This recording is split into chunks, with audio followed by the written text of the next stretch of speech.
13वें अध्याय में शरीर और आत्मा के विषय में भगवान ने बताया। कार्य करण कर्तृत्वे हेतु प्रकृति रुच्यते पुरुषः सुख दुखानां भोक्तृत्वे हेतु रुच्यते। भगवान कहते हैं कि हे अर्जुन, ये जो शरीर है 5 तत्वों से जिनसे बना हुआ है, ये सब जड़ है। इसमें रहने वाली आत्मा चैतन्य है और इस आत्मा के रहते हुए शरीर को जो जैसा बना देता है, शरीर वैसा बन जाता है। हम जिस प्रकार की आदत बना लें, हमारी सुबह जल्दी उठने की आदत हो तो थोड़े दिन में अपने आप आदत बन जाती है।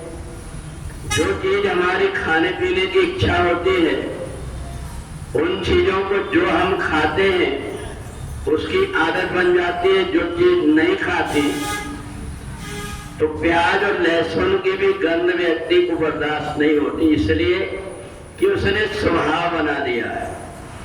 हम जिस प्रकार का भी खाना खाना चाहें, जिस प्रकार की भी दिनचर्या करना चाहें, तो ये जब तक के आत्मा शरीर के अंदर है तब तक के ही हो पाता है। मरने के बाद में अगर कोई व्यक्ति सोचे कि मेरी मुक्ति का कोई उपाय हो जाए, तो कितना भी वो व्यक्ति करे, चाहे वो पिंड पाड़े, चाहे कितना भी भंडारा कराए, कुछ भी कराए, शरीर के रहते रहते जो उसने किया है साधन, केवल उसी के अनुरूप ही उसका सूक्ष्म शरीर बनता है। और इसलिए समझदार व्यक्ति जब तक जीवन है तब तक अपने आप को संभाल लेता है। शरीर की हम जैसी वृत्ति बना लें, वैसा ये शरीर धीरे धीरे करके बन जाता है। और इसलिए शरीर और आत्मा का दोनों का संबंध इसलिए भी है कि ये जो शरीर है आत्मा के बिना कुछ नहीं कर पाता और आत्मा शरीर के बिना कुछ नहीं कर पाती, क्योंकि उस आत्मा की इंद्रियां नहीं रहती, वो केवल दृष्टा मात्र है साक्षी भाव से। तो हमें अब ये सोचना है कि शरीर के रहते रहते हमारी आदत कैसे बनाना है।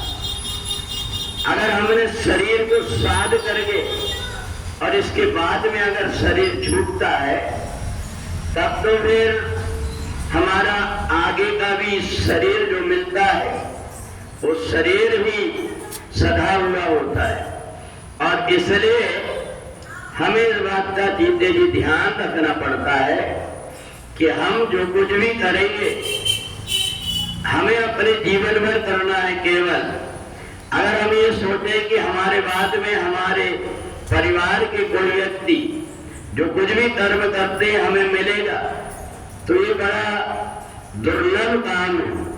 भले व्यक्ति तुमको अपने स्वार्थ के कारण ये कह दे कि जो कुछ भी तुम अपने पितरों के नाम से दोगे वो उनको मिल जाएगा। उससे पूछेंगे कि पता कहाँ है, कहाँ रहते हो, उनका पता दे, हम मिलना चाहते हैं, या एक बार हमको फोन से उनसे बात करा दे। तो वो कहेगा कैसी बात करते हो। तो इसी प्रकार से स्वार्थी व्यक्ति आपको कुछ भी कह सकता है कि मरने के बाद में तुम ये करोगे तो ये मिलेगा। शरीर छूटा और आत्मा दूसरी जगह जाकर के फिर जन्म ले लेती है।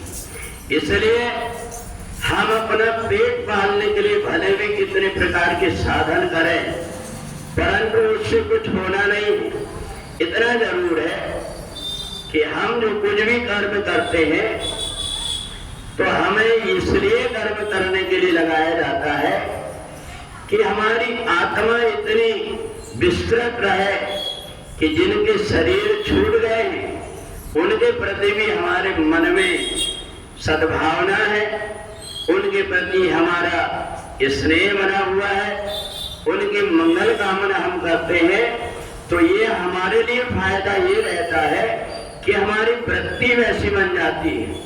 यहाँ तो व्यक्ति जीते जी किसी को पूछता नहीं, परंतु कहीं इतना तो है कि इन संस्कारों से बंद करके और हम अपने पूर्वजों के प्रति अपनी श्रद्धांजलि देते हैं।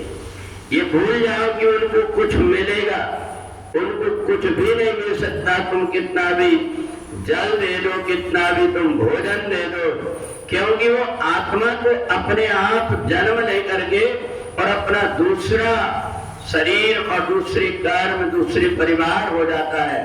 तो इसलिए 13वें अध्याय में भगवान ने वास्तविक ज्ञान के विषय में बताया कि ये हर व्यक्ति अपने स्वार्थ को लेकर के कुछ बात करता है, परंतु गीता में भगवान ने कहा कि जो कुछ भी तुम्हें अपने लिए करना है, आत्मा के लिए करना है, वो जब तक शरीर है जीवित तब तक तुम कर सकते हो।